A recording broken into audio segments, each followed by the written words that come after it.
Shalom, selamat pagi Bapak Ibu yang terkasih di dalam Tuhan. Kembali pagi hari ini kita boleh menikmati hari yang baru, hari yang dianugerahkan Tuhan bagi kita semua.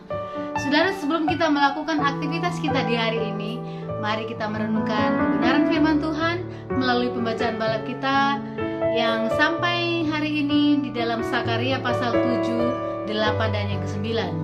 Dan kita akan merenungkan firman Tuhan di dalam Sakaria pasal 8 ayat 14 sampai dengan ayat yang ke-17. Demikian bunyi firman Tuhan. Sebab beginilah firman Tuhan semesta alam. Kalau dahulu aku telah bermaksud mendatangkan malapetaka kepada kamu, ketika nenek moyangmu membuat aku murka, dan aku tidak menyesal, firman Tuhan semesta alam. Maka pada waktu ini aku kembali bermaksud berbuat baik kepada Yerusalem dan kepada kaum Yehuda. Janganlah takut. Inilah hal-hal yang harus kamu lakukan.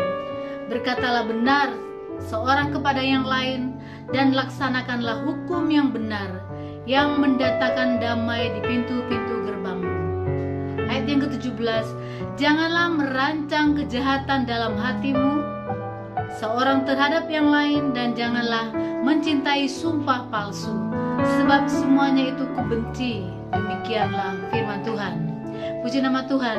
Saudara, Tuhan menjanjikan kehidupan yang sejahtera dan penuh damai kepada bangsa Israel.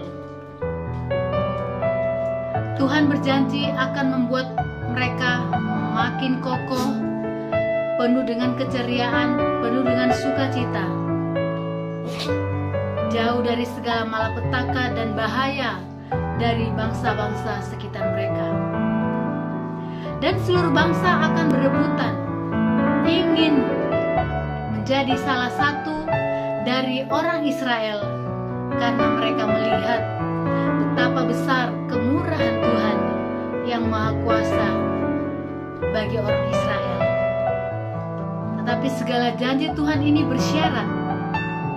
Seluruh Israel harus mempertahankan hidup mereka, hidup yang bersih, hidup yang suci. Inilah yang diinginkan Tuhan. Hidup yang bersih, hidup yang suci, sehingga seluruh berkat dan janji yang Tuhan akan curahkan boleh diterima oleh mereka dengan berlimpah. Saudara yang terkasih, jika Israel setia melakukan yang benar, adil, dan hidup setia kepada Tuhan, dan berbelas kasih kepada orang-orang yang lemah, maka Tuhan akan memberikan janjinya untuk menyertai Israel yang telah diberikan anugerah boleh kembali dari pembuangan. Kebaikan Tuhan bagi umatnya berlangsung dari masa ke masa.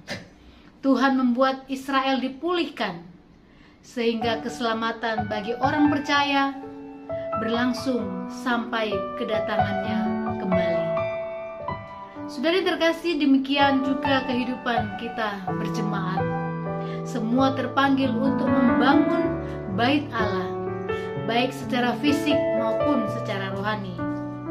Secara fisik adalah bangunan gedungnya, tetapi secara rohani yaitu pembangunan umat yang harus mengalami revolusi mental dengan rajin berdoa, beribadah, melakukan puasa, berani merubah pola pikir dan karakter yang tidak baik menjadi karakter Kristus yang penuh dengan damai.